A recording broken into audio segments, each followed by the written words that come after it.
We're ending the day with a special presentation on Limberlost Place. This is truly exciting for me because the college started the Limberlost project many years ago. In fact, it took us about 3 years to secure the land. And then after that, we had a competition, charrette with students, where we came up with ideas for the building, and that's where the idea of it being a mass timber building was kind of born.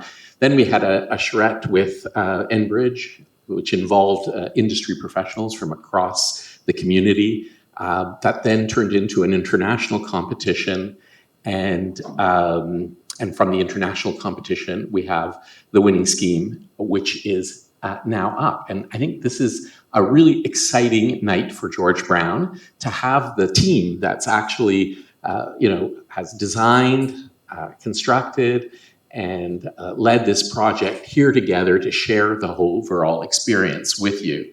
Before I call them up, I do want to take a special moment to recognize something that's happened in the last week that is a sad note for us all. Raymond Moriyama passed away.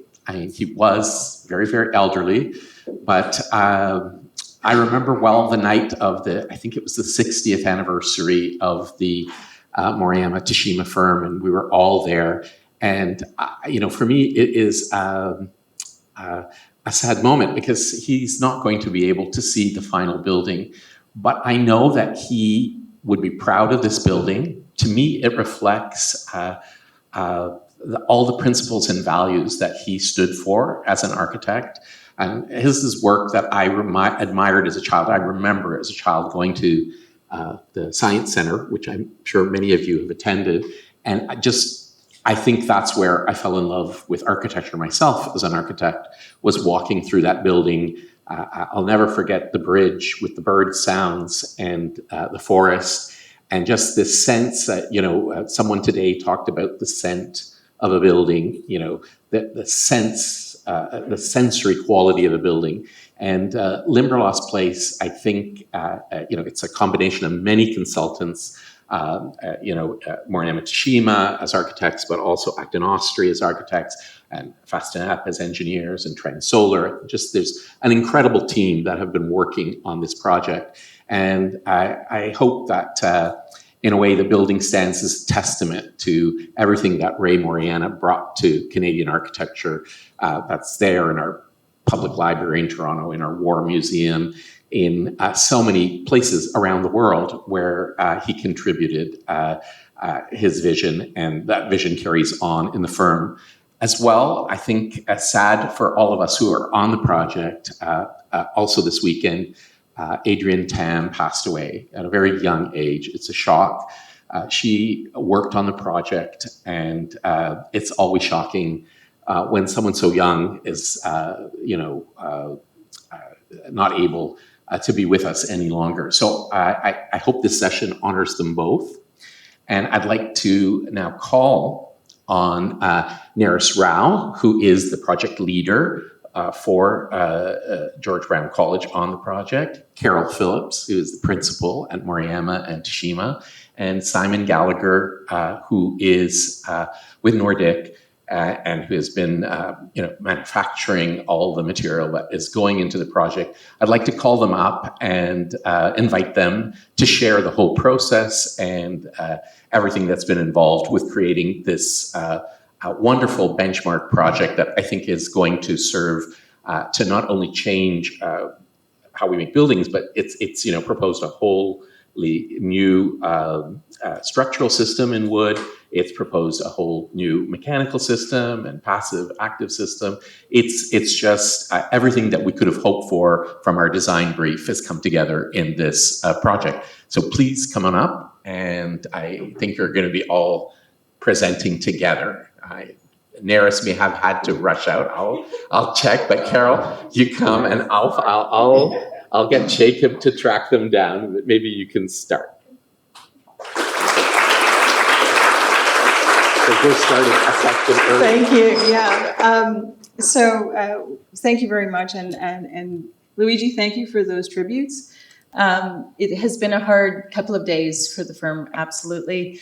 But I did want to say that you hit the nail on the head, Raymond. Raymond taught us principles, and I think in a lot of ways that's actually what we're doing today. Is we're sharing knowledge, we're sharing lessons, but also principles, and trying to bring a whole community together. So even though he was retired, when most of us had joined the firm, it's incredible how the principles of respecting human beings and the planet are really at the DNA of the firm. So I was hoping that Neris would be here, because Neris is actually covering the beginning of the project.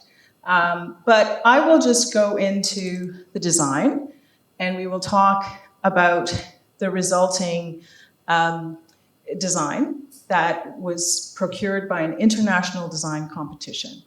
Now, Luigi touched on this very briefly, but you know, I have to give kudos to George Brown College. They have taken on tremendous initiative, vision, and risk in actually doing this building. And in doing so, they have actually opened the doors to our understanding about what is possible. There are many people in this room that have worked on this, including Steve Kraft and Stephen from Thornton Tomasetti on the acoustics. And I don't know, there may be others in the room that I don't see right now beyond us here. But just the proofs, the authorities having jurisdiction. Veronica Madonna, who is actually speaking tomorrow, was with Moriyama Tashima and was an integral part of the project, as was Adrian. And so really it's about coming together, it's about learning, and it's about sharing knowledge, because we're not going to get there alone. We will only get to a low carbon future if we share knowledge and actually if we accelerate our understanding of how to do these buildings. Neris is here, and Neris will. So with that, I will pass the mic to Neris, who will speak about the initiative that George Brown College has taken. Thanks, Carol. That's embarrassing. I apologize. Thank you, Simon. So I apologize again, and Simon is also on his way. I know many of you are probably really excited for the what and the how, which Carol and Simon are going to talk about. What I'm going to do first is just set a little bit of context and talk about the why. Why mass timber, and why post-secondary institutions tend to be a little bit further ahead in terms of pushing this innovation and pushing the change in sustainability in general. The basic answer to that, in my mind, is we have very different decision-making drivers than many sectors, particularly private sector, for instance. What you're seeing on the screen here is our strategy. So George Brown's strategy through 2026. This drives our decisions across the college in every way, academic and otherwise. But it's rare that you would have a project that basically hits every single pillar of your strategy. In Limberlost Place, we've pretty much done that. So when I look at this, number one, we have to attract students. We have to attract learners to our college.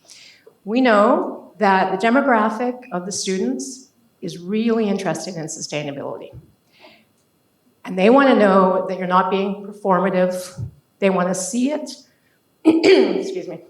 They want to know that you are actually following your strategy, that you have a strategy, you have targets, and they want to see it demonstrated. For us, Limberlost has really done that. In addition, we very much want to build beautiful spaces for the students, engaging spaces, spaces that really promote health, well-being. Again, we see that in Limberlost Place. The second pillar of our strategy here is research. Very, very important to the college in general, across many aspects. But for Limberlost Place, we have always viewed it and continue to view it as what we call a living lab. We will be moving our architectural studies program to this building. So they will learn in this building They will also learn about the building and from the building. So in many ways, we have offered up this building to industry, and I'll talk a little bit more about that, but we see it as a lab for our students, ongoing, even after it's finished construction. In terms of partnerships, I'll talk a little bit about our partnership with Waterfront Toronto. The lands that we're on right now, we've expanded our waterfront campus with Limberlost Place once again. Environmental and sustainability. Obviously, the college has our own targets, and Limberlost Place is helping us meet those to lower our greenhouse gases across our campuses and to really jumpstart our new building sustainability. And then, of course, financially. We always look at our buildings, how can we make them more energy efficient? How can we make them more operationally effective and efficient? And of course, that always does affect your bottom line in the end from a financial perspective. So as I said, really interesting that Limberlost Place for George Brown hits every single one of those targets. So where did we begin this journey? The revitalization of Waterfront Toronto, for those not that familiar with it, is vast. And I really congratulate them. In the 10 years since we started this building, we put a hole in the ground in 2009, Waterfront Toronto has done an incredible job. We're in the building that's that little orange box in this slide. Not much around us when we started.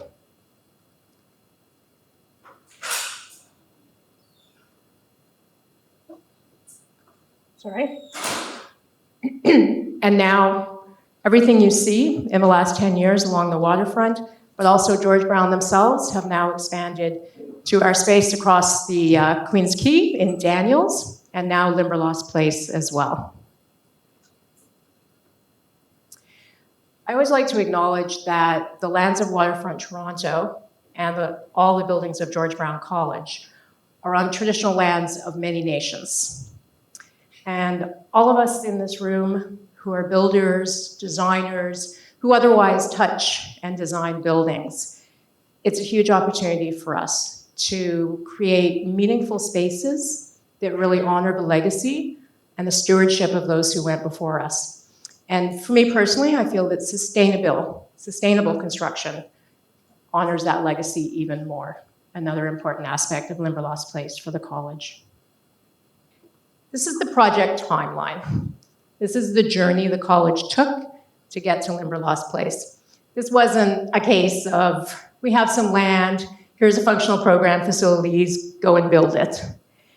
This for us was a matter of wide community engagement, both the college community and wider community in Toronto, government, all other types of stakeholders that we engaged in this project to ensure that we could achieve our outcomes. We used a tool called the Ecology of Innovation, which was created, Luigi, I believe, by the group that would be the precursor to the Brookfield Sustainability Institute. What this tool helped us do is identify innovation and gaps across these 5 systems: social, design, technical, business, and political.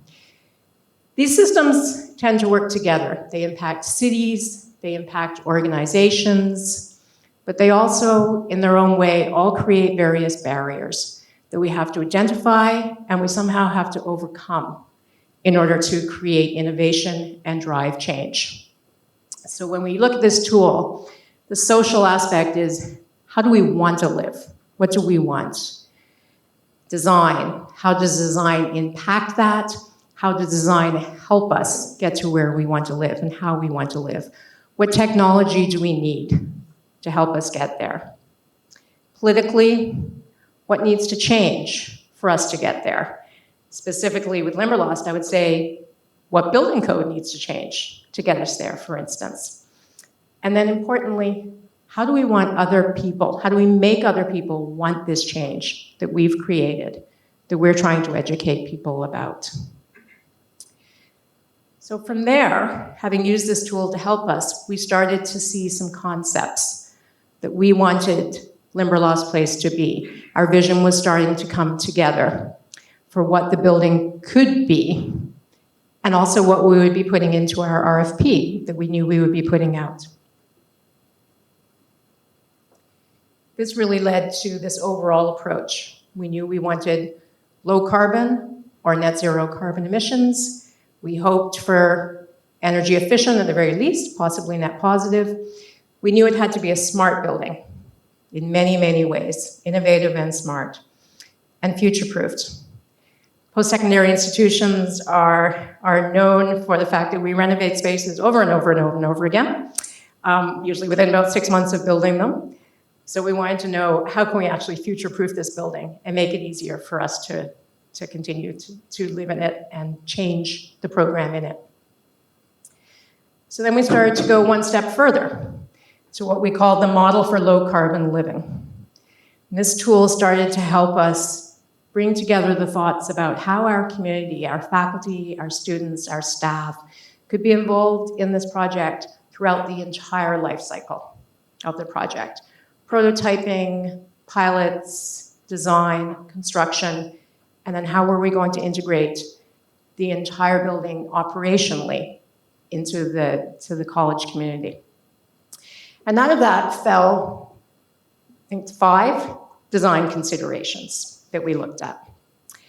So the first is, of course, read the exact words, the purpose and vision of the building and its design.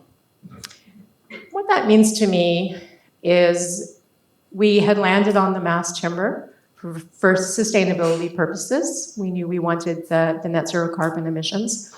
But more than that, our vision was that we wanted to convey the message of mass timber, the message of what it can do as a tool for climate change, and that it's safe and it's sustainable, and we can use it in construction going forward. Limberlost is a vehicle for demonstration and education. This is something that was really important to the college. We're an educational institution. How can we use this building? So I believe we are at 130 tours, Carol, maybe? Last I heard, we were at 130 tours of Limberlost. We have toured architectural firms, engineering firms, contractors, government, other post-secondary institutions, developers, you name it, any aspect of the industry, we've toured through this building. Our contractors, our architects, our engineers, particularly Fast and App, our structural engineers, incredibly generous with their time, their knowledge, and the access to the site. So all of these groups have come through this building. They've asked about the mass timber. They've asked about the design. They've asked about the structure. And we've answered them. And when they've asked about challenges, we've told them. So for us, we really have used it as we wanted to, as a vehicle for education. What we're hoping, and will go one step further than that, how do we continue when it's built to use it for that education? So we currently have, for instance, sensors during construction, as many projects do. We have leak detection, vibration, moisture, humidity. We're going to maintain those sensors for operations and through, but we're going to be able to use the data that's collected during construction, and we're going to integrate that into our curriculum. So the students who are moving to this building, who are going to be learning in it, will then learn from that data that was collected during the construction and actually learn about every aspect of what happened during the construction. And then ongoing operationally, they can see what's happening in the building. So these are all ways that we're integrating into Limberlost, the ability to continue to educate. Interact with adjacent buildings. Of course, we're in the adjacent building. It was very important to us that this is a building that fit the community, fit the environment around us, which of course includes the water, but has connections to our other buildings. One way for me that really does that is there is an amazing mass timber feature stair in Limberlost that takes you up to the 5th floor, where you can then come across the mass timber bridge to this building. So definitely the design has responded to its adjacent environment and its other buildings. Groundbreaking architectural, absolutely. Limberlost has international recognition, which is amazing, of course. But I think what's really important about that is it can help us showcase what Canada is doing in this type of construction and this building, what we're managing to achieve, and to show that off internationally. And then last not least, promote sustainable development. I talked about that a little bit. So when we considered what we wanted the final product to be, that was one thing, but we also wanted to try and be sustainable during our construction. Can we lower the carbon footprint of the entire development and construction? Prefabrication, for instance, and then ongoing smart building, smart innovations, and then promote that sustainability. And one aspect of that for us is, how do we get the users to actually participate in the building and understand the building? Usually when you build a building and it operates and the facilities team is amazed by the innovations and they love them, but the users sit in the classrooms, they sit in their offices, they don't interact with the building. We're actually going to attempt to try and make that happen. So, for instance, there's an amazing innovation in natural ventilation. Basically, weather stations on the roof can drive through the BAS, a system of operable windows. But there's also manual operable windows that can be used. And our hope would be communication can go out to users. And it can say, this is what's happening in the building. This is what's happening outside. It's a good day to open your windows. Or it's not a good day to open your windows. And it can describe what the building is doing. Another one that I find really interesting is the solar chimneys, which Carol will probably talk to a little bit, actually have external lights that can change color. And so passersby may or may not understand what's happening, but the lights will actually tell them the building's in passive mode, the building's in active mode.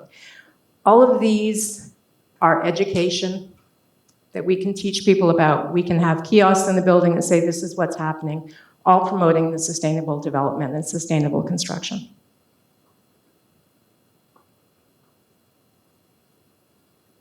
So all of this work, years of work, went into the final project performance goals that we wanted in our design and our product. Mass timber, of course, low carbon, of course, smart buildings. LEED Gold is a minimum for any building along waterfront Toronto. Obviously that was a minimum for us, but we have to achieve that. Resilience, flexibility, adaptability.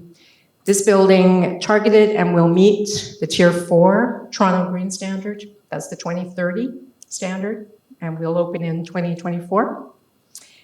And then, as I mentioned, building on the environment that we're lucky enough to have here at the waterfront. And that put together an international RFP, and the selected project was, of course, what you now see as Limberlost Place.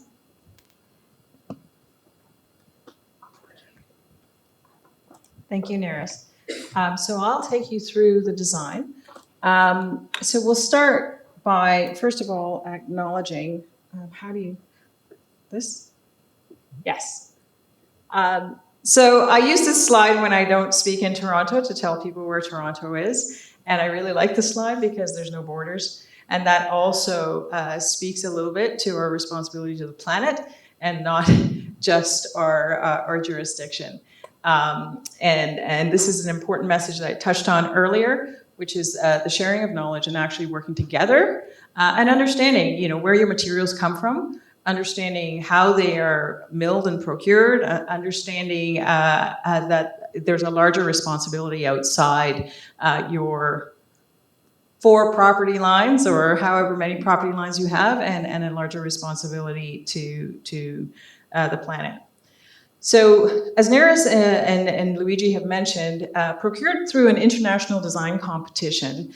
I always show this slide because there's a student at George Brown College that came up to me after standing in this room when we did the public presentation, which was an awesome event where every architect presented and every team presented their project one after the other and unveiled their response to the brief. And someone asked me, what did I get out of that night? And I said, it's not what I got out of the night, it's what innovation got out of the night, because everybody brought a fantastic response. And we are honored and lucky enough, Moriam Tashima and Acton Austria Architects, to have been selected. I do want to point out, when you see this slide, that at the time of the competition, which I believe 2017 was the actual presentation date, you see here pairs of architects. And that's because the RFP said you had to have mass timber experience, constructed mass timber experience, in order to qualify for this. And so even in 2017, Ontario architects, and Richard was, the pioneer on this, Ontario architects were not actually building in mass timber at that time. We couldn't even qualify. So you see here pairs of architects from BC, from Quebec, even as far away as Japan, in order to actually kind of, so that actually gives an indication, movie to be inserted here. That gives you an indication of how far we've come in just that short amount of time. Thank you, Jacob. So I'm just going to take you on a tour, and then I'll break it down into our design response, the sustainability, and the structural innovation. And I'll touch a little bit on construction, but I think that Simon is going to speak more specifically about some of our challenges. And after this, we can speak at length about the challenges that you don't see right away. So I'll just begin by taking this tour. Formerly known as the Arbor, now Limberlost Place, sits at the corner of Queensquay Boulevard and Dockside Drive. It is also next to Sherbourne Common Park. So in perpetuity, it will have this open space around it, and its striking profile will be actually visible for the duration of its life. At 10 stories, this assembly occupancy, exposed mass timber, net zero carbon emissions building is poised to be, if not the first in the world, certainly the first in Ontario, assembly occupancy, tall, exposed mass timber building. Those of you who are in the design business, you know that assembly occupancy means that we're in the most restrictive part of the code, and this is where our collaborators such as Stephen Kraft and GHL were instrumental in understanding how we can create this building. The building will house the schools of computer technology and architectural studies. And so in doing so, the intersection between some of the things we heard about today, BIM and digital world and modeling, as well as the construction industry, will be in the students who will learn in these buildings. The building is organized quite simply around a rigorous grid, and the space is bookended on every level with these spaces that we call breathing rooms. This takes the social life of the building up through the verticality of it. That's one of the challenges with vertical campuses, is to actually take the social life through the vertical space of the building, not just keep it on the ground floor. The space is flexible, allows for large assembly spaces, and the building has no central mechanical room. And so therefore, the space that you see being erected now, its full volume will be appreciated. And it's not an understatement to say that it is part of a burgeoning waterfront. And the public realm is significant. On top of its teaching spaces, the school will also house a daycare, much needed. And so this space and this place is in service of its community as much as it is to the 3,400 individuals who will occupy the building. The building has received, and I think there's a credit that's going to come up here that says how many awards it's won, but if you actually want to know how many awards it's won, Tess over here will tell you, and I think it's pushing 22, something like that. It is in the history of Moriam Tashima Architects, as a 65-year-old firm, it is the most awarded project that we have ever designed, and it's not even complete. So I think I need to go back to there. So to break down the concept of Limberlost Place, working together with Acton Austria Architects and Fastenap, we understood that embracing a structural rigor was critical in successful mass timber buildings. But we aspired to breathe room into that rigor in order to create the social life and the innovation of the project. And so this concept of breathing rooms really is found throughout the building. In yellow here, you'll see our structural breathing room. This project has an incredibly innovative structural system that is thin and wide. We have social breathing rooms. Rather than having a central atrium that is inward looking, we have breathing room around the perimeter of the building and through the verticality so that we could actually take advantage of its context. And we have sustainability breathing room. We use these larger perimeter spaces to drive natural light and fresh air deeper into a more massive floor plate. The building is very particular for the first 3 floors. It does have a basement. And on those particular lower levels, we have learning landscapes, daycares, fitness centers, large collaborative spaces, large classrooms. But then for the main body of the building, it is very regular. To the point that Neris made, and I think Luigi has said this, George Brown College used to teach watchmaking. You don't do that anymore, and who knows what you're going to be teaching in the next 20, 30, 50 years, because we're not building for 20, 30, 50 years, we're building for 100, 200 now. So we have to be flexible, so the main body of the building is very regular and very consistent to allow for future flexibility. The top floors are very particular again, but the basis of the module of this building, it is a 9 by 7.2 meter grid.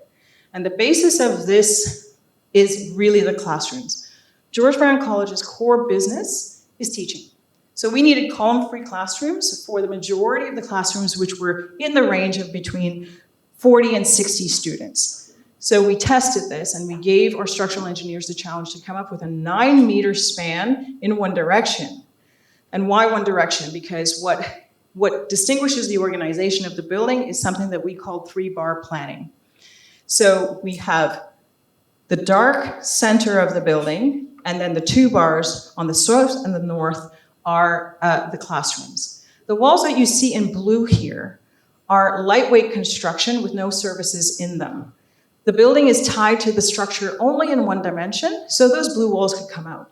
The entire space can be opened up, and as well on the facade, we have windows every 3 meters, so if this ever became offices, the smallest module, even down to 3 meters, you would have a window in each of the offices. So this again is speaking to structural rigor and a basic building organization that allows for daylighting at the perimeter of the project.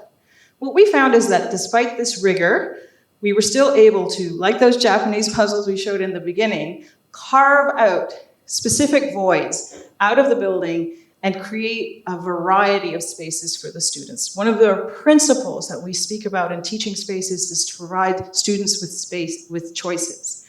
Choices for the neurodiverse, choices for when you're just having a good day or a bad day. Not everybody thrives in the big collective spaces. So there are a variety of spaces from the collaborative to the collective to the cozy that rise up through the building, and this overall building organization, the breathing rooms, help to facilitate this public life of the building.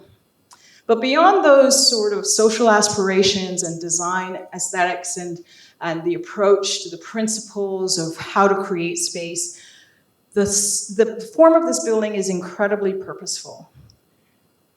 Speaking with our sustainability engineers, we knew that natural ventilation was going to be a key driver to get us to a net zero carbon emissions target. And part of a natural ventilation system is a solar chimney, a passive engine for that natural ventilation system. In order for a solar chimney to work, it has to stretch up a full 1.5 stories or 2 stories above the last floor that it is serving. So for the first 8 stories of this building is served by the solar chimney. We knew it had to stretch up, so we stretched it up in the north direction to take in the softer light. We shut it down in the south to mitigate heat gain and to become an armature for the solar PV on the roof. The upper floors are serviced by a cross ventilation. So enough cannot be said as well about the sustainable innovation for this project. We no longer have a tier 4, but at the time that we applied for building permits, we had a tier 4. For those who are not aware, Toronto has a STEP program. It changes every 4 years. changing and increasing our sustainability targets until we get to 2030. At the time of our building permit application, Limberlost Place was a full decade ahead and improving upon the 2030 challenge. There are embodied carbon initiatives that are shown here, and really it is the daylighting and the natural ventilation and the deep water cooling to the lake that drive that target along with the embodied carbon targets. For the engineers in the room who know what TUI and TEDI and GHGI mean, you can read these statistics. But I can explain them if you wish. But I know we have a lot to cover. But I think somebody here asked about value. There is the idea that it's too expensive to invest in sustainable systems. Well, this is we've asked everybody to convert the targets to money, because owners need to see that there are long-term savings that are associated with investing in sustainable systems. So the bar graphs on the left here are actually, or your right, are showing the conversion of the energy savings to dollars. And also on this side of your left, you can see that the colored bars indicate where, in terms of energy use, thermal demand, which is the envelope on the building, and our GHG emissions. What you see in the light gray is the tier 4, and you can see that Limberlost Place is improving on all of that. So the key drivers, again, the natural ventilation in the passive mode, the windows open, as Neris has described. They move through an acoustic baffle, thank you, Stephen, wherever you are, and out towards the solar chimney and are evacuated. The stale air is evacuated. In the active mode, the building has a decentralized mechanical system, so no central mechanical system, meaning it's not on or off. It is modulated. 2 mechanical rooms on every floor, activated by the BAS system and sensitive to the demands. So it's not the same on the 9th floor as it is on the 3rd floor. It's modulated and it's supplying the right amount of cooling and heating for the floor, so optimizing the performance of the building. Building will be buttoned up when it's in active mode, and it will be open. And you realize you just don't see larger scale buildings that look like this, but we're gonna see them more and more, windows that open. Another key driver of the project and another innovation of the project is the prefabricated facade. In order to protect and weather tight the building, and there are lessons learned on this that we will share with you as well, we imagined a prefabricated system complete with the envelope and the glazing that would go up in tandem with the timber to protect it, to weather protect it as much as we could. And again, this image is really here to just say it takes a village in order to create these things. So design assist and early procurement is a must. With these higher performance buildings and with mass timber buildings, you need the design assist. You cannot go too far without your fabricators and your trades at the table with you. And here's an example of how this changed the aesthetic of the building. Initially, we were looking at a terracotta facade, and that was because we were looking for embodied carbon, a durable surface, et cetera, et cetera. But when we had the contractor on board with PCL by our side, we understood that we were pushing these panels beyond the limits of the crane. They were too heavy. So then we opted for lighter weight materials. The building is clad in aluminum. The airtight testing has been proved out, so there's lots of mock-ups and testing before we're able to then start to install the cladding complete with glazing. The solar chimney is an incredible innovation, and it works in all modes of the building. I'll just simply say it's like a hot air balloon. It's the natural buoyancy of air. So a solar chimney is a double facade. It has heating fins inside 2 layers of glass. The inner layer is the envelope of the building. The outer layer is really just there to generate heat. Heat shelves are inside the void of the double facade. Dark colors that will create a hot air chamber inside that. And through the natural buoyancy of air, it will start to push up and create a draw. And so without turning on the fan, this building will be flushed with fresh air as it kind of continuously moves through the building. In the natural ventilation mode, the vents on the bottom are closed and the vents on the top are open so that it pushes everything out of the building, creating a draw that a fan that would require power would usually do. In the active mode, in the active cooling mode, the vents on the bottom open, the vents on the top open, so there's a continuous wafting of cool air over the facade so it doesn't heat up as much. And in the active heating mode, the vents on the top close and the vents on the bottom close, so that chamber just gets hot like a blanket around one of the most energy poor parts of the building, which is where we have a large area of curtain walls, so it's going to mitigate the temperature directly outside of that. And possibly most importantly, this is adjacent to a breathing room. So this is where those students who are learning about these systems are gonna hang out, and they're gonna see them in active action through their daily experience of the building. So there will be an expectation of changing culture. So very quickly, I just want to talk then about the structural concept and what really makes it innovative.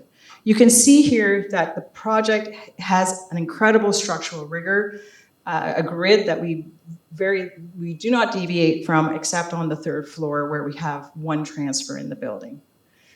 And the structure, designed by Fastenap, comes down to three simple components. A very wide bearing column, a very wide flat slab band that acts as the beam that gets us to the 9 meters, and standard dimension infill panels, supplied all by Nordic.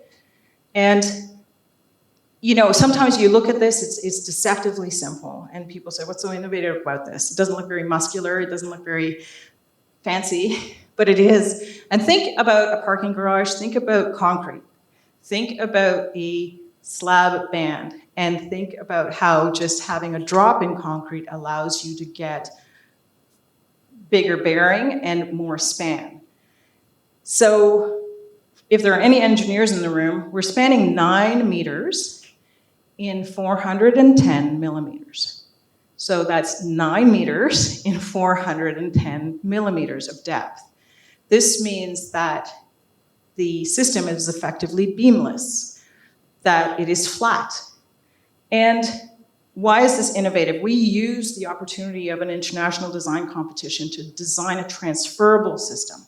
So it was not a bespoke system that was only for this building. We wanted developers to look at this and say, I could get another story in my height restriction if I have this flat system. I can have multiple tenancies because I'm not afraid about distribution because I have a flat system. And so this is where the innovation of this project comes in. It also allowed us to maximize the density. There is a 38-meter height restriction along Queens Quay Boulevard, and this building would not be 10 stories if we did not have a flat system. So it's giving back value to those who build. It's giving back space. So this is what the slab band looks like. And when we conceived of it during the competition, it was fully timber, and it could have made the spans in timber. But after we examined the vibration criteria for this project, we understood it was too live. It needed to be dampened. So this is where it is not a purist system, and I think Richard spoke to this. It is about using the right material to actually, to look to how we could optimize lowering our carbon, but use materials effectively and using less materials. So the slab band is dampened in its vibration by 4 inches or 100 millimeters of concrete with a full rebar cage. And so this is all tied together then when the 50 millimeter topping comes in, which is really just there for acoustics. So the slab band, again, at 410 millimeters is actually acting in timber concrete composite action. And this, the world doesn't know much about it. The world doesn't know much about how much shear goes into the concrete, how much shear goes into the timber, doesn't understand how these connections work. So we were lucky enough to have grants from NRCan. And so in research led by Fastenap with Biberect University from Germany, UNBC and Structure Lam, There was a comprehensive testing that went on. We had 60 pieces broken, small, half scale and full scale, with 3 different connectors: angled screws, HPV, and just a simple steel bar. All of this was tested, broken to failure, mapped, and all of this is open sourced. Dialogue and Ellis-Don have actually iterated on this, but they patented theirs. we open sourced ours, so maybe we need to learn some lessons from Ellis-Don and Dialogue. But so these actually show the 3 different connectors, and we ended up going with the most cost-effective one, which was the simple bar. So just like to back up a minute, where the timber comes from, how we lower our carbon and how we do it responsibly is not completely borderless and universal. You have to know where your trees are coming from. You have to know where your forests are. You have to know if they are managed forests. And in Canada, we can actually do this with very good conscience because basically we own the forests. The majority of Canadian forests are owned by Canadians. And operations like Nordic are allowed to forest and harvest within those publicly owned lands if they have a decades-long forestry management plan that not only talks about conservation, harvesting, responsible harvesting, but also replanting. I don't know, maybe that's me. But so again, it goes on and on towards like how the mill, where the mill pulls its energy from, so that you can best understand where the carbon is in your project. So the NRCan grants allowed us as well to do this research. So we traveled to Chibougamau, and we traveled to BC, and we went into the Kootenay Valley. We went everywhere so that we could really understand what it was we were dealing with. And we have this knowledge, and NRCan has this knowledge and has this research, and this again is for sharing and for understanding where we can harvest wood. The wood is from the forest of Chibougamau, and it is black spruce, long, thin, skinny trees that are really, really beautiful in color. And I think as an architect, one of the things I really, really admire or look forward to and revel in is that wood gives us an opportunity, if we can, to draw from local and regional forests, and in doing so, our architecture could have a regional identity as we move across the country. I mean, the forests aren't the same everywhere. I don't know why this slide's here. Everybody knows what that looks like, but here you can also see in situ what that slab band looks like. Simon will talk to the prefabrication, the precasting of the concrete, but look how thin it is. And I think that this, for those of you who work on mass timber buildings, this really sort of hits home as to how wafer thin this looks, essentially, in getting us to 9 meters. And these are just some shots from the site that show how spacious and open the building is. It's been a number of firsts, including this pedestrian bridge at height, including that column in the corner, which is one of the most massive in North America, if not the. And we had our topping off, so we are at some significant milestones, and we continue on, and we'll continue to share our stories about the project. Oh, and this is what we do. We've been sharing all the stories, we've been updating it, and we've been saying we don't know everything. This is what we're learning every single day and discovering every single day. So it's Simon's turn to talk a little bit about the timber. So I'm going to be talking more about the fabrication and installation side of things and the challenges and innovation that we saw there. So before going into that, just a little quick background on Nordic Structures. So it's a family-owned operation. It started in 1961 as a sawmill. Now we're a mass timber supplier as well, and we're vertically integrated. So that means we manage the forest. So all the way from felling the trees, replanting, taking those trees, transforming them into 2x4 dimensional lumber, taking that product and either selling it or transforming it again into joists, glue lamps, CLT. Then we have the operation down in Montreal, where we have around 60 people now, and we have engineers in house. So we do design assist. We do, on some jobs, we're involved as well as the EOR. And then we take that product that we fabricate, deliver it to site, and install the buildings. So on this job, we were a design assist partner. It was a great team, by the way. It was super fun to work with everybody. I think that's a summary. So here are some numbers, just to give you guys an idea of what it looks like. I'm not going to go through them because there's a lot of them, but there they are. Volume of wood, a number of connectors, number of trucks. And the start and end of the mass timber, more or less. There's still a few pieces left, like the tower crane where that is. We have to infill that. There's some feature stairs, but more or less it was roughly a year.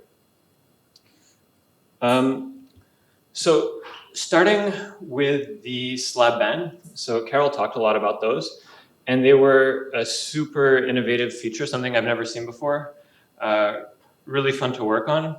And she talked about the precasting. So there's a couple different ways we could have approached this, and one of them was shoring it and pouring the concrete on site. And that was a little bit of an issue because it would have required a lot of shoring to go from the base of the structure all the way to the top. And it also kind of would have controlled our schedule. So we would have had to work around, the concrete pours would have had to work around that. So we opted to have this precast slab band. This also had a few issues that we had to think about. So here's the slab band without the concrete. So we have the kerf plates that Carol talked about, and we have the screws, the inclined screws. And this is up in the facility in Chibougamau. So this is 9 hours north of Montreal by car. I don't know, to Toronto, maybe it's 13, I don't know, something like that. If we look at this panel, we can fit roughly 12 on a truck. When you add the concrete to that, it goes down to 2. And so the logical thing, the first assumption would be, well, let's pour the concrete where we're fabricating it. It's a controlled environment, it's inside. But obviously that would have been very expensive, and we would have added a lot more trucks. So the carbon impact would have been pretty bad. So we looked at other alternatives, namely having it done locally or nearby. So this is a facility that's on the waterfront, maybe a 10-minute drive with no traffic, like an hour and a half with traffic, which is not an exaggeration. So here we have the crew from PCL that are putting the kerf plates in, and they put the formwork on there and then put the concrete. And here's what those stacks look like. And so then the next problem that we had, or issue, you'll see that there's 4 or 5 panels stacked on top of each other. And when you put that concrete on it, you need to let it cure a couple days before you put the next layer, and so on and so forth. Which means that we really want to pick this panel up. This is the first one that's going to go in. This is level 2. And the one down here is level 6 or something like that. And what that means is that we need to fabricate level 6 far ahead of level 2, which means that all the BIM coordination, all the penetrations, all the detailing needed to be done way ahead of when it would normally need to have been done. And so that was something that we had to work with, and that went actually very, very well. But it was something to think about. There's also, this is wrong.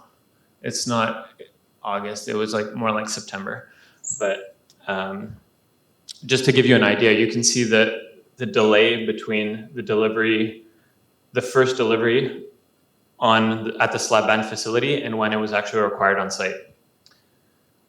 Oh, this is a mock-up that we did. I put that in there. It was super useful. I'll talk about it more a bit later. It was useful for us for this section here. I think right now this whole thing, or like part of it's chopped off and it's in Fastenep's concept lab, I think. But this portion here, we used it to ensure that it would fit. And we've never done a connection like that where you have 15 rods that are glued into the end of a massive column. We wanted to make sure that, there's questions about the time of cure, how long you have to put that in. You don't want, it's important that the glue cures quickly because you don't want that thing to sit forever in the shop, but it can't be too quick because you need to get this huge piece of steel in there. So there's lots of things to think about. And having never done this before, we had this mock-up done. And then the slab band was very useful. I'll talk about it later to figure out how to install that. So here are some pictures from the facility. On the left, on the left, that's the piece of steel, just a typical one, just to give you an idea of the scale. There's a person in the photo at the top, so it's pretty massive. And you can see all those rods. On the far right of the screen, you have the jig that was used to incline the columns so that you could install, so that you don't want to put it vertically, so that you could slide that in. And small little details like this little hole here, so that once you put that in, you see the glue come out, just as a QC to make sure that there's enough glue and that it's properly fastened. And it's really important. These do have a structural purpose, and they were also what was used to lift the columns and put them in place. Another fun fact about this, so one of our challenges being up in Chibougamau is labor. There's not a lot of people, and so this gluing operation is something we didn't want to do. And so we actually subcontracted it to one of our partners. And partway through the job, so that was going super well, no problems. And then as it started getting colder, what happened is that these travel and they're outside for a while. And then they get brought in to be glued, and the beam or the columns are freezing. And so the glue can't set. And so that was something we had to adjust, and that caused a whole lot of challenges on our end. We had to change the whole way we numbered the pieces and organized it so that we could switch that gluing operation from our partner to doing it in the mill. So we do have the people to do it. It's just we'd rather put them elsewhere. So I like this picture just because it gives you a sense of the scale of the pieces. It's not something you see every day. So I just threw that in there because I liked it. And then on the left there, you have some of the prefabricated or the pre-installed connectors that were used. If I just push next, will it play? Yeah. So after the whole fabrication side, I'm going to talk about the install. And here we see it's just a video of packages being unloaded. It's not something you see often, so I just threw it in there. Usually for mass timber structures, what you see is the glue lam portions are unloaded, staged, and then installed from the ground. And the CLT is installed straight from the truck. So the top piece goes in first, the bottom piece goes in last, and you cycle through the trucks. In this case, PCL unloaded everything. That was done because they didn't want to have anybody up on top of the truck for safety reasons mainly. So just a little side note. So you'll see all the CLT is being installed from the ground. So everything, this is a bundle of CLT, of infill panels probably, just by the size. Here we have a typical column. And this jig here was what was used to install them. So this thing here fit on top of these central threaded rods that in the slab band go all the way through it and are used to attach it. And it seems simple, but it's really quite smart because if you didn't have those tubes, it just means that you need to take a nut and thread it the whole length down. So it's just a huge time saver on site. So it's a small thing, but I thought it was neat to present because it's those types of things that really gets you efficiency on site, little details. Here's another one. So this is the system of the columns is really just a male-female HSS that go into each other.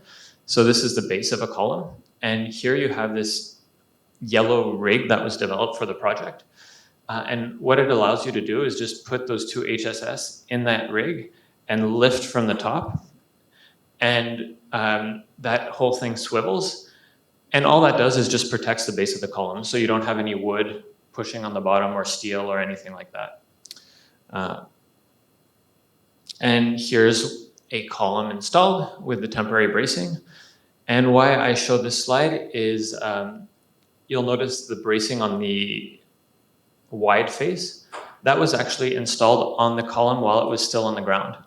And that's important. So for us, it's really important to work closely with the installer for things like that. It was really key that we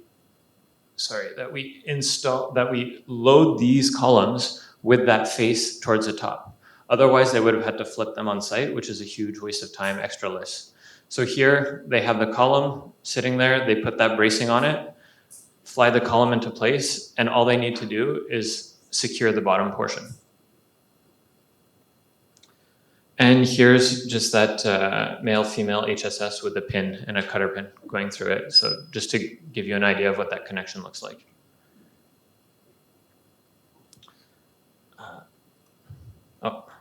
So that was the installation, I guess, procedure for the vast majority of the columns. Then there were also a few mega columns, and here's one of them. And the rig that they use for these is a lot more elaborate. The glued-in rods weren't sufficient, didn't have sufficient capacity to be able to lift the columns. So what we did was have holes go through the columns and have this steel rig that was attached to it with, not bolts, threaded rods. And then those cables attached to it. And here's a photo of them lifting that up. And you'll notice just at the base here, there's no steel component here. It's just those threaded rods that sit in holes in a flat plate and nuts go on the bottom. So pretty simple. And again, there were two cranes were used for these big columns. The main crane that was holding the column itself. And then we brought in this tiny mobile crane to put in these beams. And what that did is allowed us or avoided bracing in one direction. So we were able to just avoid having to put that in by using those beams as the bracing. So when I was talking about the mock-up for these slab bands, so here are the slab bands. And you saw the head of the columns, how you have an HSS sticking out, and then you have two HSS and 8 threaded rods at the top of every column. And you can imagine that when you have this big panel and you're trying to fit that on top, that's not necessarily going to be easy. So first thing we did is enlarge the holes in the CLT to give us a little bit of tolerance. Now what that does is once you put that on, it's hard to ensure that it's exactly in the right place. So we went through, after the mock-up, we got the feedback that, hey guys, when we put this down, how do we ensure that it's perfectly where it needs to be? And so we went through a lot of iterations. We had ideas of putting fins on the HSS and things like that.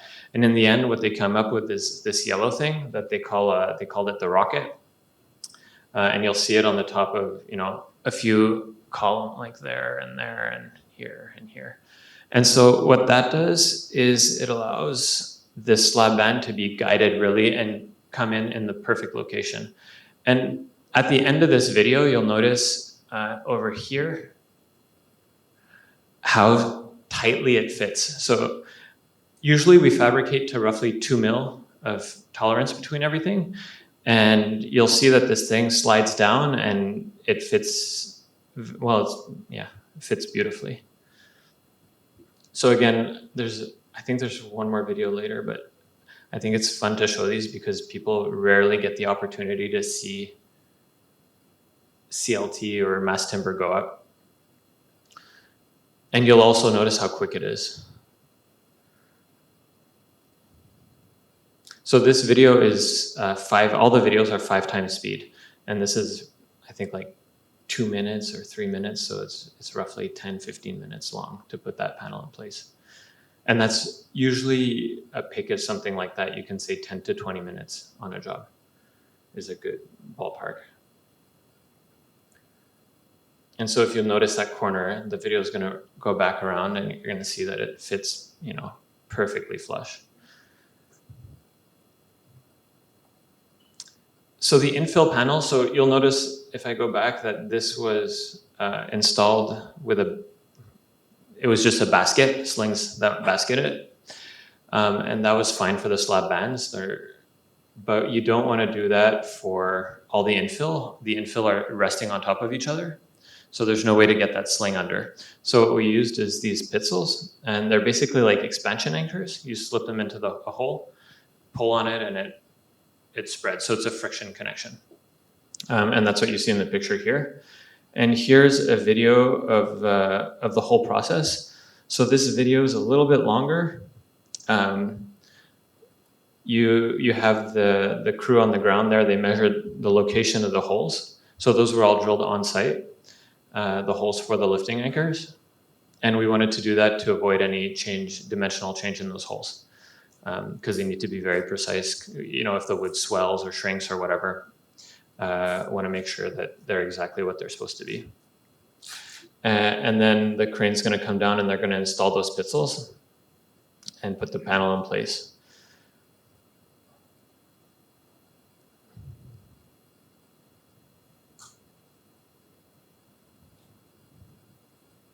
So it's a super fast system, reusable, went really well. We had really good feedback. And it allows you to install the panels without having to sling them or move them or anything. So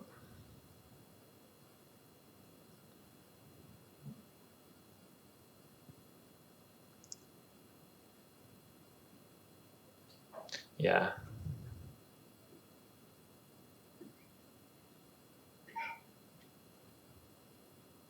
So there's always a crew at the bottom, and now they're on the next panel preparing it. They're drilling the hole, measuring out, drilling the holes again, getting ready for that to come back, and then you have the crew up top waiting for the next panel. And they're not just waiting. You'll see once they get this in place that they're going to start putting screws in and doing things, so they're always working.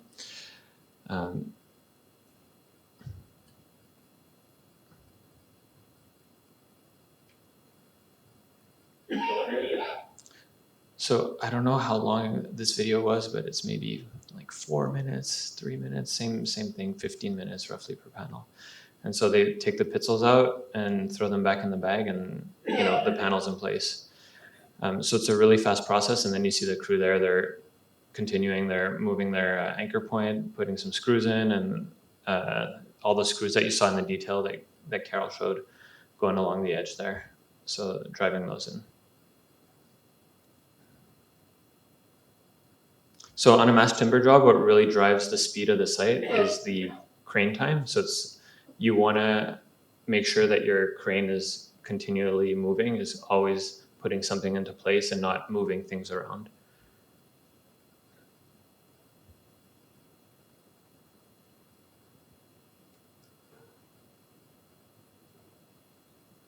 Yeah, and there you have the next panel coming.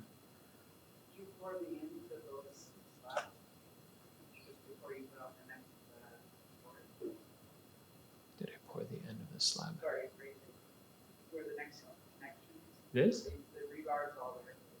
Yeah, so this is where the next column is going to go. Is that what? Is that? Concrete going there? Yeah. So the slab band is poured here, and then on top of that you have a 2 or 3 inch, 2 inch topping slab that goes on top. And so when they pour that, that's going to infill this little portion here. And the finish on the top of the concrete is really rough because Yeah. you actually want that to bind before the slab end, it only goes over the CLT, because we want those combined. Some other little fun things here.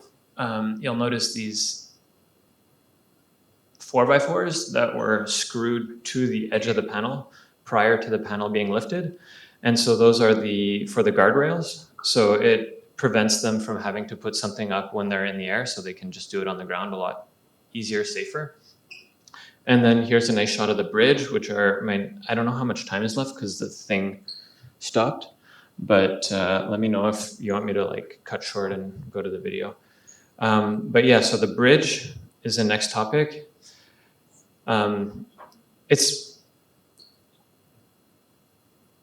So there's a lot of angles, a lot of moving parts. I was worried that things wouldn't fit.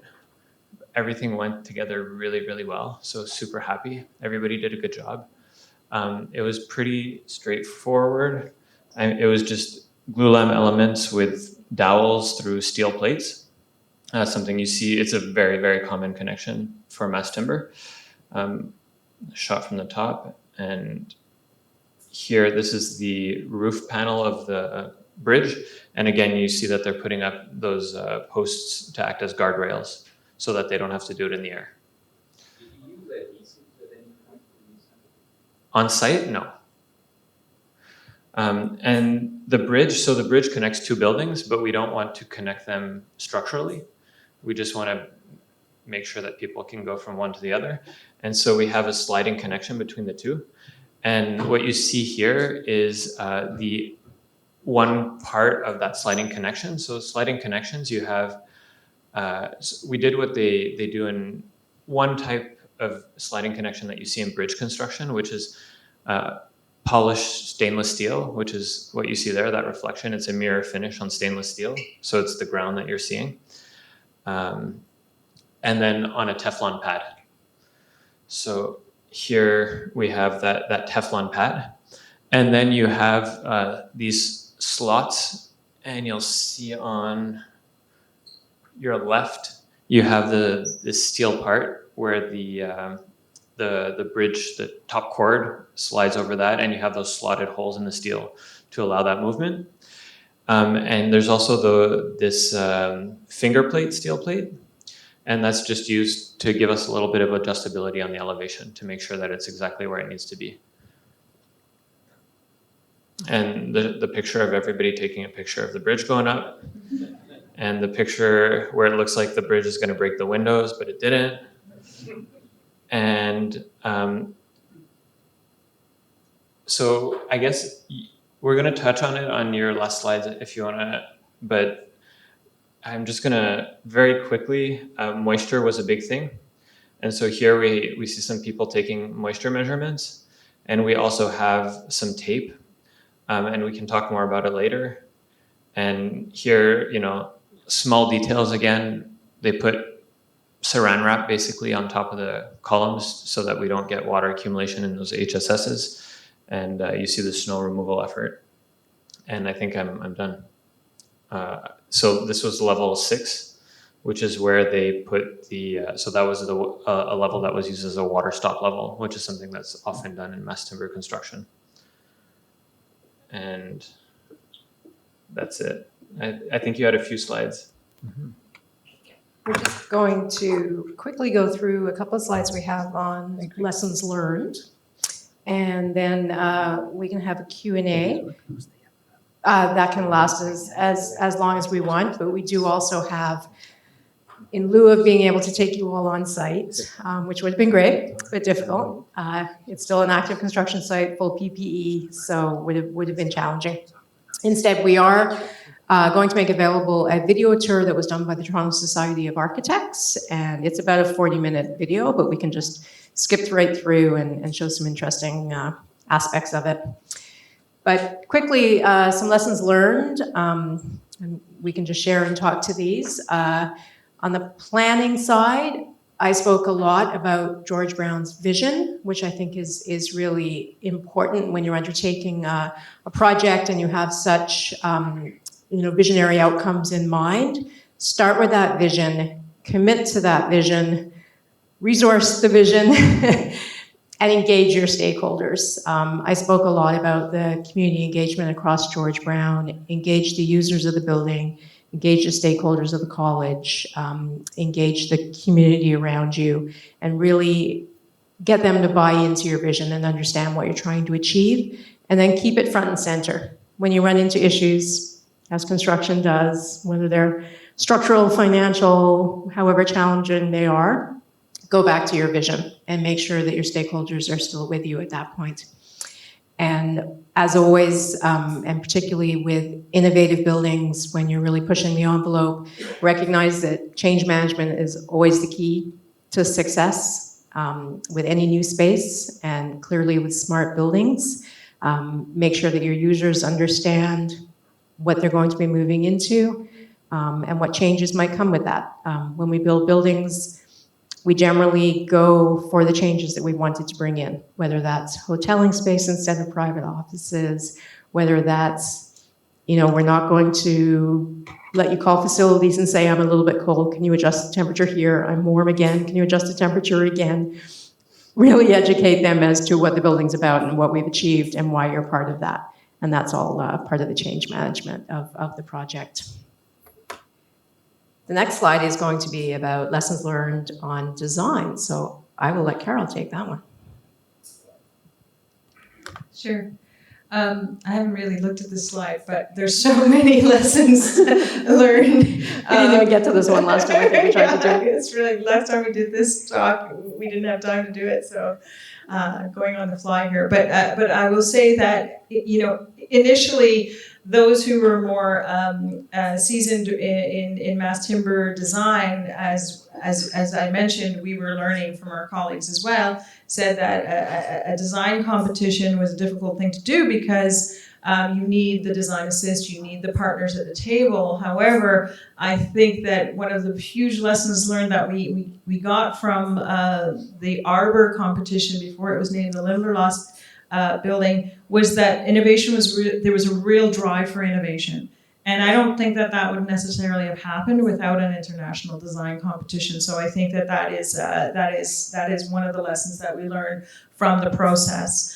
Early partnership with consultants and contractors, absolutely. I mean, as you've heard from our conversations or Simon's conversations here, that there was so much troubleshooting, there was so much working through all of the details, the slab end, the shoring solution becoming the precast solution, the 14 or 17 meetings we had around the steel and timber interface on the feature stair.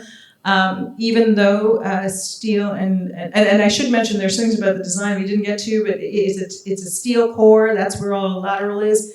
But the interface between all of that, the time it takes to torque up the steel into the tolerances that really make it sing with timber.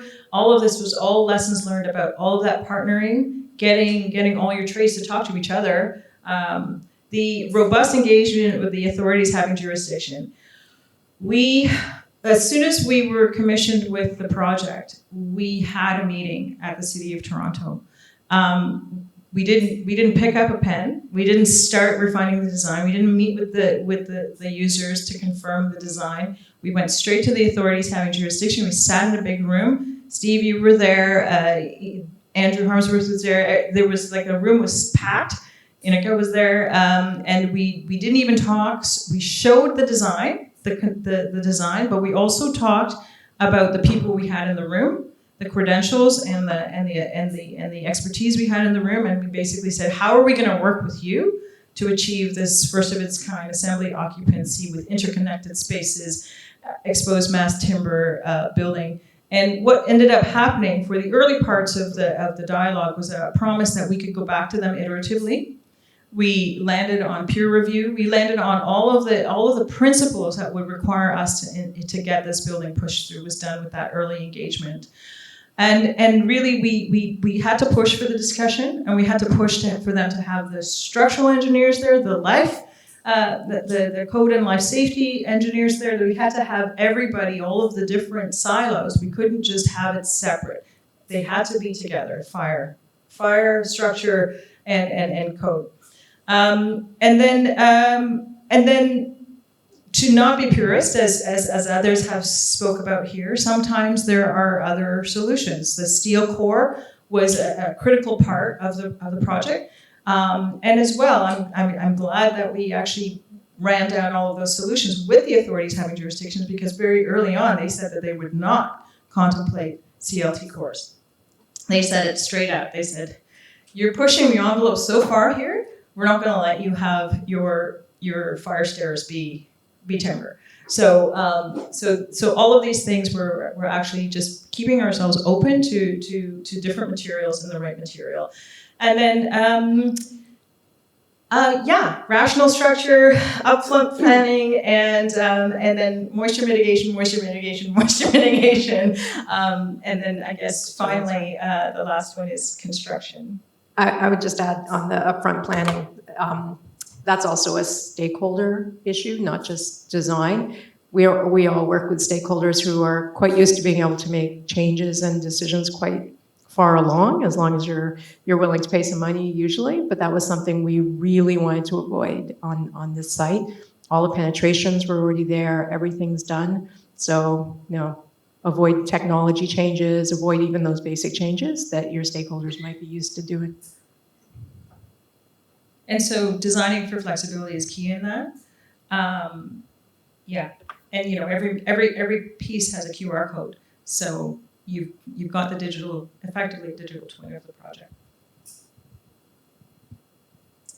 Simon may want to speak to this one. I can. Yeah, I think it's working. Is it working? Yeah. So I guess moisture mitigation is the most challenging challenge on any mass timber job, and I think it's something right now where there's no real silver bullet. There's nothing nobody that'll tell you do this. This is what's going to work. This is perfect and it's amazing. Or I haven't heard or seen it yet. And it's always there's a whole bunch of different things you can do, going from, putting a tent over the complete structure, which, is not really feasible because of, money and how do you actually do that, to doing nothing and everything in between with tape and spline, tape, or having certain levels that you cut off. And all of these have pros and cons. And the main thing you want to think about with moisture mitigation, there's two things. There's the structural side of things, which is you don't want to trap water. You don't want to have water trapped somewhere where you'll get mold, fungus, rot, mildew. And that's usually not an issue during construction. That's more something that you'll see in exterior timber. And then the second one is how water is a vector for dirt.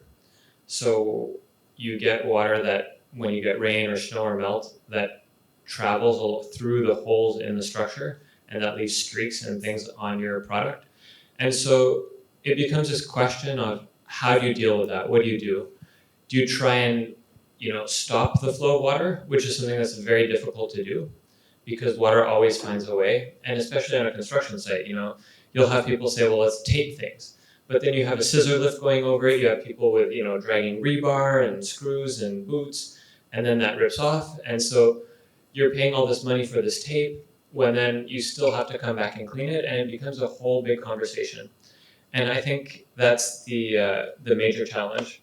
That's a summary of the major challenges. Yeah, I'd just like to add one other impact to that. And you mentioned the staining and the cleaning, which can become prohibitive in terms of trying to sand it all down and clean it up. And, we have to have open conversations, If something looks a certain way, if something gets damaged in the back corner, nobody's going to make Simon and his crew get up there and fix it. We have these open conversations about, expectation, and we all go to bat for the column that's in the learning landscape, But We're not going to kind of drive all that through. But in terms of the moisture, the other thing is the impact to schedule. Because we can't pour the concrete, we can't pour that 50 millimeter topping until we're between 16 and 22 relative humidity on the slab bands are fine, but it's the splines that stay wet for longer, right? So it's just so that constant moisture checking. If you were in Toronto this winter, you know how rainy it was and the freeze and thaw and the freeze and thaw, so constantly wet wood. So it was the splines that was the big issue, and then we're all going to go to Portland and say, what are you doing about these splines? We need some new technology here, but the plywood splines were the issue.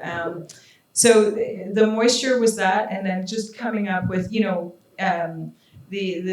issues of just having enough manpower and brute force to actually try to squeegee off as much water, and then try to mobilize as quickly as you could when you had the dry days. So that was a major challenge, and one of the reasons why we went with a prefabricated envelope to try to close the building up as quickly as we could, but due to all kinds of supply chain issues and transportation limitations and all kinds of other things, the envelope was not coming as quickly as we had hoped.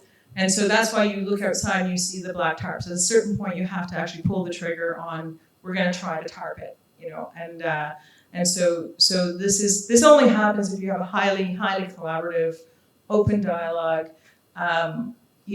communicative team, and nobody's pointing fingers at anybody and saying, it's in the drawings, just make it happen.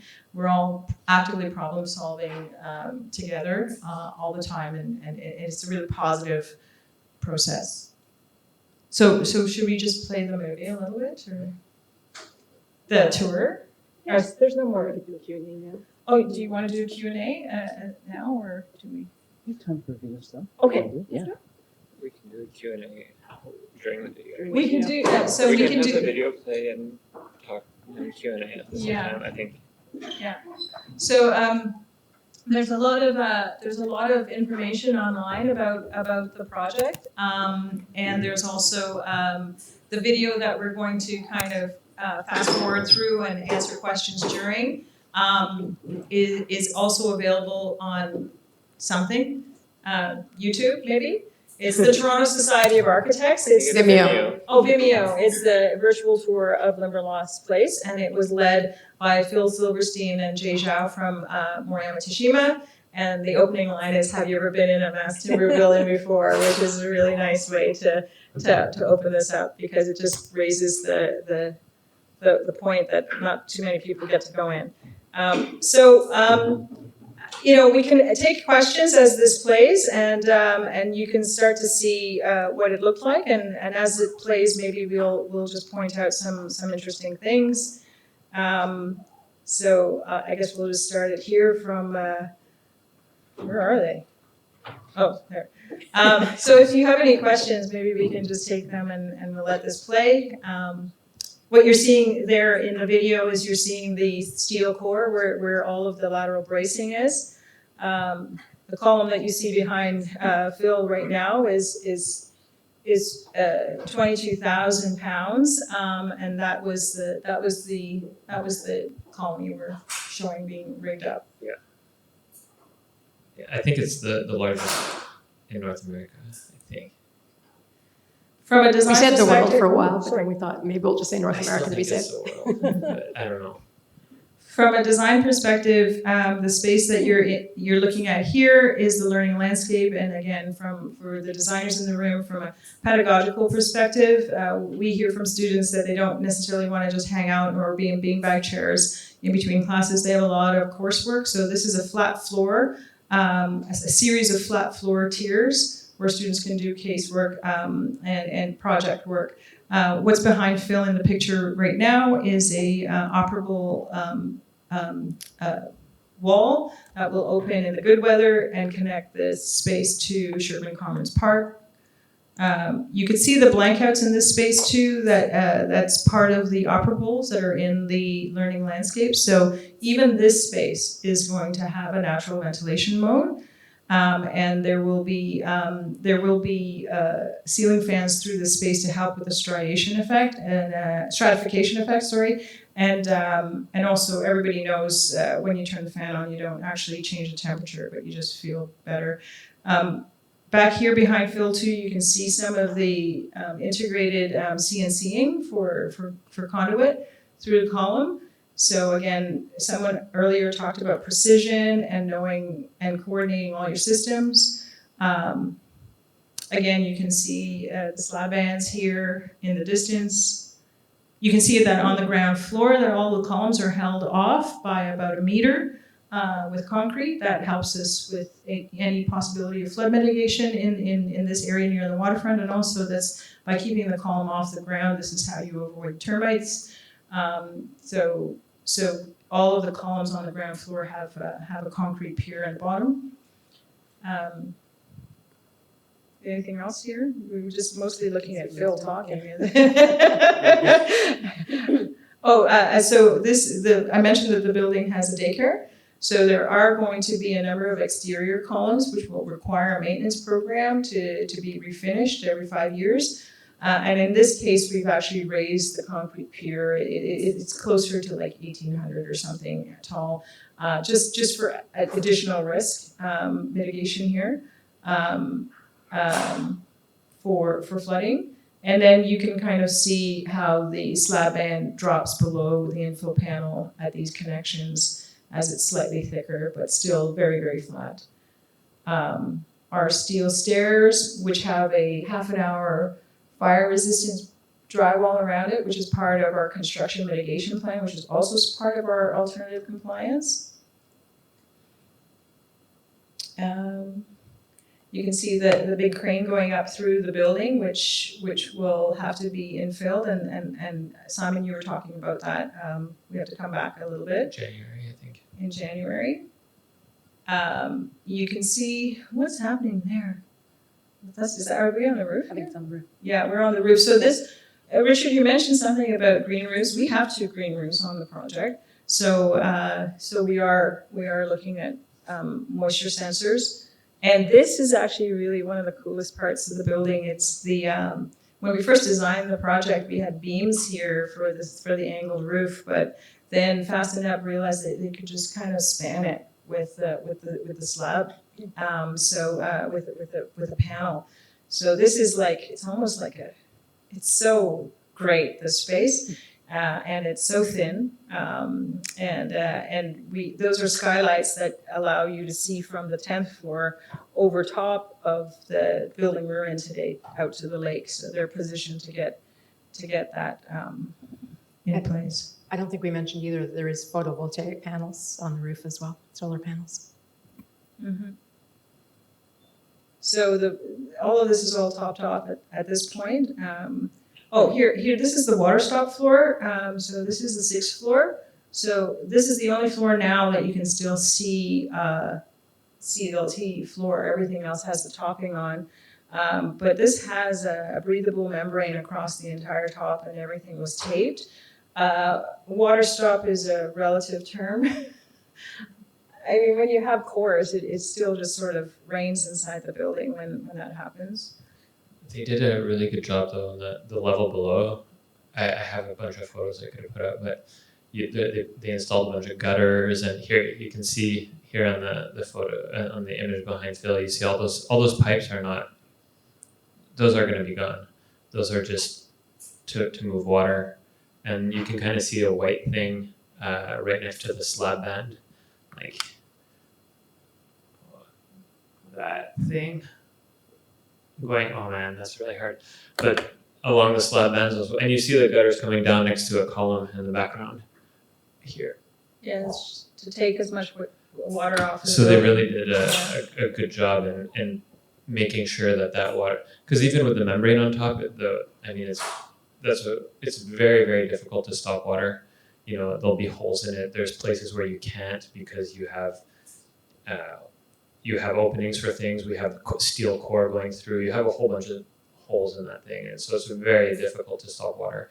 So they did a really, really good job on this level with all the gutters and piping everywhere.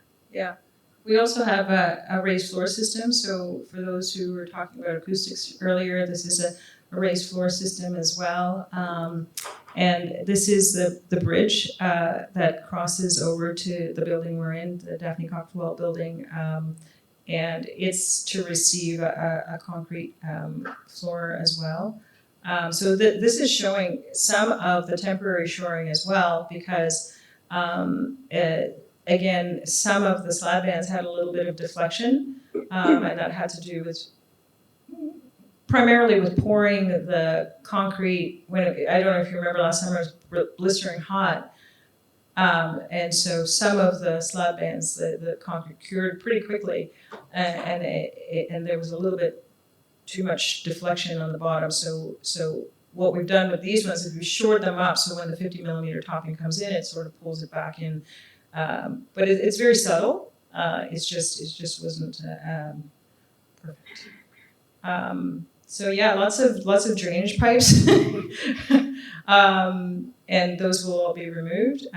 This is a breathing room. So again, these, I don't know if there's anybody here with authorities having jurisdiction, but these were actually a challenging piece. We had first conceived of them as 2-story rooms associated with a floor, but they were interpreted as interconnected spaces. And so we ended up having to put big fire shutters in. And those were some of the first things that had to be delivered to site, and they're so big and they were always in the way. And then David Johnson came on site and he was like, "What's this?" And I was like, "That's your fire shutter." And he said, "Oh, it's so big." And I was like, "Dave, don't you dare say that." But yeah, and again, that's the breathing room and the fire chimney. And so the building has a transfer on the 3rd floor. So as I mentioned, we have a very regular grid at 9 meters, but we have some larger classrooms about this size that need to span 12 meters. So again, in keeping with the structural rigor, we didn't actually all of a sudden have a super big change in the grid. We just absorbed the hallway. So the hallway is was over 2 meters. So basically they went from 9 meters to about 12 meters by just sort of jumping the hallway and having the entrances different, but keeping the grid all the same. But nevertheless, these happen on the 3rd floor. So there's still all of those stories of weight above it to transfer. So what you're looking at there is a couple of dual steel members that are actually supporting the slab band, and they're taking that transfer. If the transfer was higher up, we wouldn't have to have that kind of depth. But again, that's the only transfer in the building, and we weren't going to try to do it only with wood. And then I don't know if we have any shots of the feature stair. Do you think we do? We don't. Not sure. But I was just going to add, Carol, that 3rd floor space that Carol was just speaking about can also be completely opened up. So basically the entire south side of the 3rd floor of the building could be one entire event space, auditorium, classroom. Yeah, we have, that whole Exactly. space can be opened up for conferences or any, we have dividing partitions in that area. So that's the tour. Did anybody have any questions? The solar chimney, which is awesome. I was just wondering how the authorities felt about that. If we still had to do a complete mechanical ventilation system in addition to that. Interesting. That one piece was a very big, interesting dialogue with the City of Toronto. So I mentioned that the 3 modes that it operates in, there's a 4th mode. There are operable windows from the interior of the building into the solar chimney. So when it's in natural ventilation mode, the BAS system opens those windows so that all of that stale air will push into the solar chimney and be exhausted out the top. In the event of fire, those windows, should they be open, and in the active mode they're not, they will shut, and we had to put vents on the exterior. initially we didn't have operables on the exterior of the solar chimney face. We had to put them in, and those, through the building's alarm system, will open so that any smoke that gets into the solar chimney will not come back into the building, it will go out. And so that was a major piece. As well, you know, we don't have timber inside the solar chimney. It's steel, steel framing. So that's there's I think a couple of timber members allowed. I can't quite remember, but I don't know, Steve, if you wanted to add anything to the solar chimney conversation, but. There was also some fire modeling done to look at there was also some fire modeling done looking at size of fire to be expected in that space, even though it's non-combustible construction essentially, to also show that it wasn't going to be an issue to the floors above. But yeah, definitely it was flagged by City of Toronto as a concern, and so there's quite a bit of effort, I think, that went into that to demonstrate it was safe. Yeah. So some of the other fire mitigation and alternative compliance components had to do with having 2 connections to the City of Toronto fire system, to designing to a 2-hour fire rating. So all of our timber is oversized for char for 2 hours, about 80 millimeters oversized. We have enhanced fire protection during construction. And we were peer reviewed. So all of our work, George Brown College, and thank you to NRCan as well, because that helped, because with this huge consulting team, you had to hire 2 more consultants. So I don't know if David Moses is here, he peer reviewed the structure, and then Eric from New York peer reviewed the life safety. So it was a big dialogue. Yeah.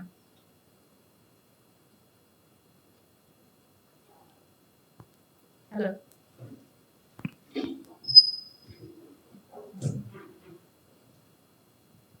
My question for you, Carol, is on the structural innovation. So you talked about not avoiding putting in the beams, and that was a huge benefit. This morning we heard from Rothoblast where they had the post and plate. They avoided the beams. Is post and beam and mass timber, is that dead? No, not at all. So, Richard, you talked about where you went after 80 and 60. We currently have 11 projects that have some component of mass timber in it, including Limberlost Place. And one of them is a dead simple, and you guys are supplying the timber for that as well, is a dead simple post and beam and purlin solution, and that had everything to do with trying to reduce the CLT deck, because the money in timber is in volume, and so when you had, in that case, we had a very, very large floor plate, long skinny floor plate, and all the money was in the deck. So having a few extra pieces of glulam was nothing compared to getting the CLT down from 5 layers to 3.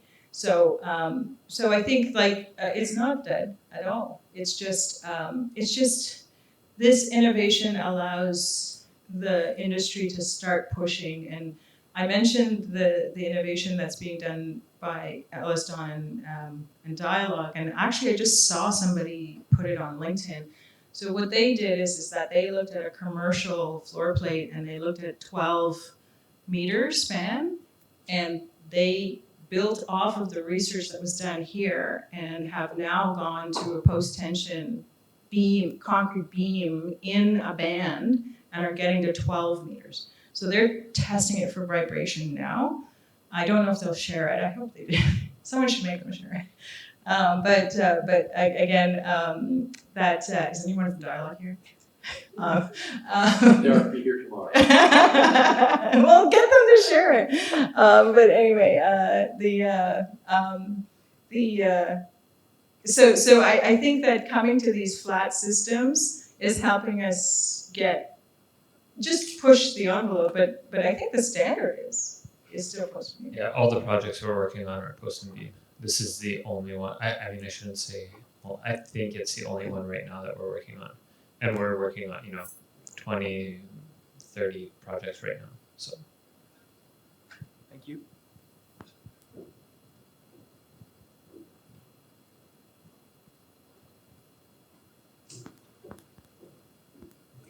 Hey, thanks for a great presentation. I'd like to ask hundreds of questions, but I'll limit myself to just one. What did you find, or did the team find was the biggest challenge in constructing a hybrid structure with a steel core and the rest being mass timber? Yeah. It's often a challenge working with other materials because they don't have the same type of tolerances that mass timber does.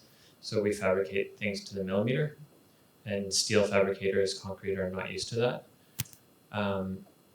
Honestly, Walters did a super good job. They were great to work with. The collaboration went really well.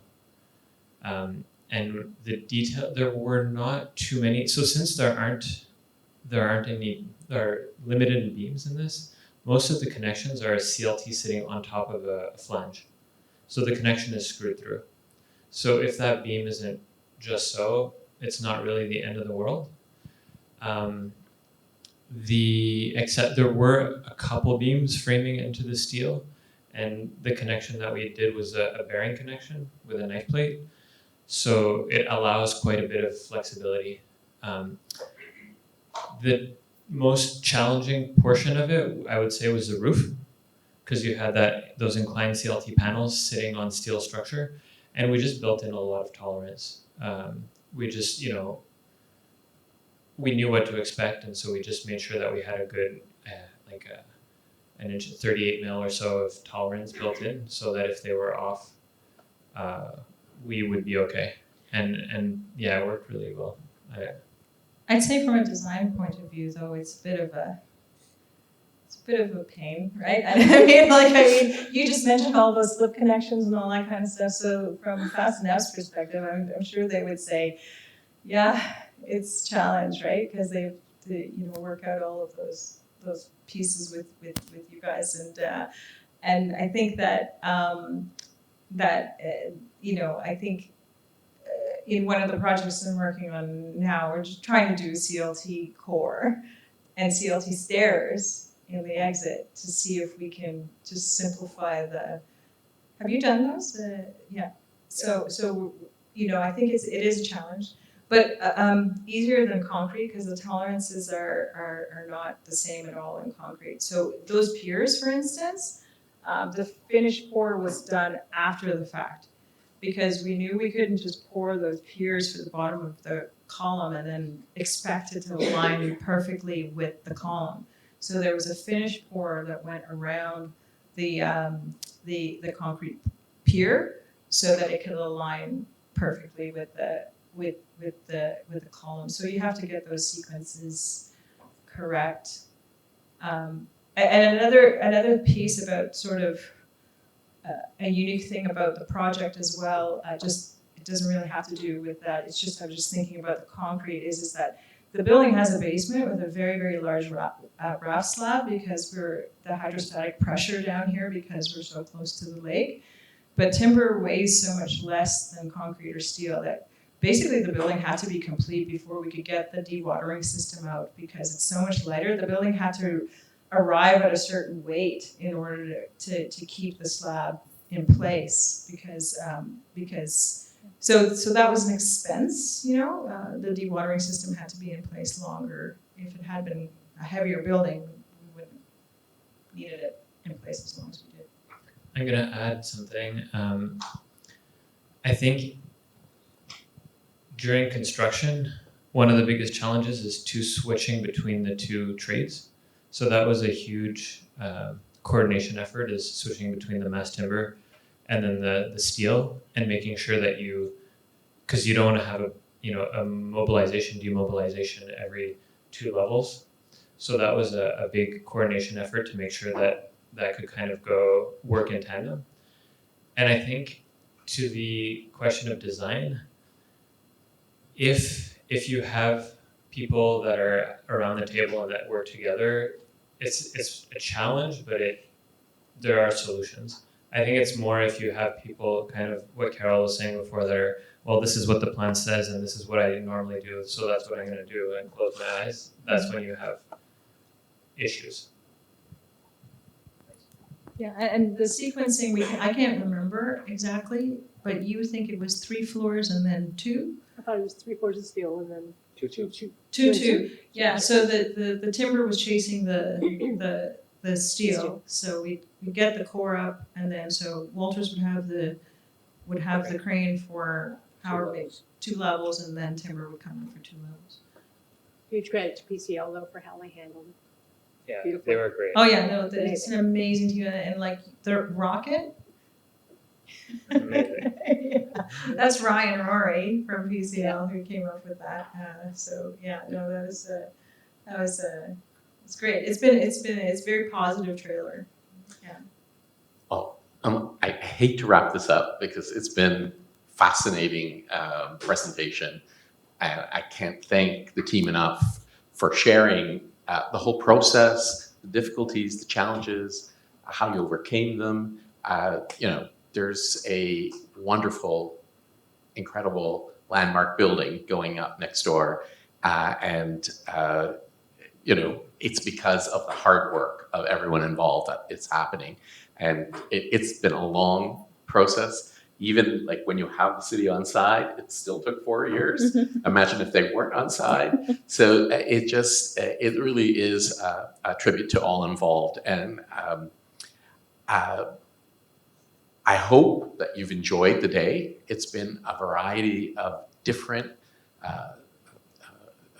presentations covering construction, manufacturing, design, engineering, architecture, social, sustainability issues. It's really been a rich day. I feel like I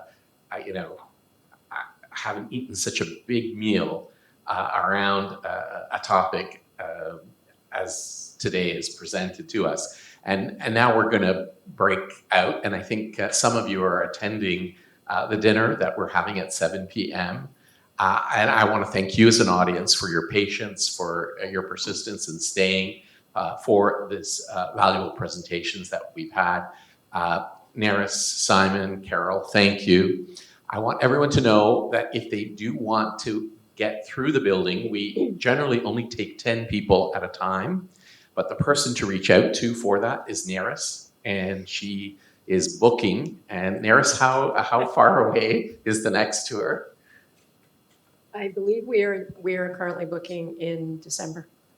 Yeah, so people are lining up to get into these really exclusive tours. But I can promise you that if you work with Neris, she'll get you in, she'll show you around, and I can tell you it's really worth the visit. And so if you want to bring a few people from your office, we just have to do them in small scales because the building's actually not that super huge to have everyone running around it, especially during construction. PCL has been extremely generous with the tours. We do them every other Friday, 1 o'clock and 2 o'clock. So there is a schedule. As I said, we are literally booking in December at the moment. But please feel free to reach out. We always can find space for engaged visitors. And I also want to let you know that tomorrow is going to be another intriguing and engaging day. We'll see the Ellis Dawn solution in tomorrow's presentations, along with many, many, many other interesting presentations. Thank you for your patience. Thank you for your participation. And hopefully we'll see you at the restaurant if you've booked. Thanks so much.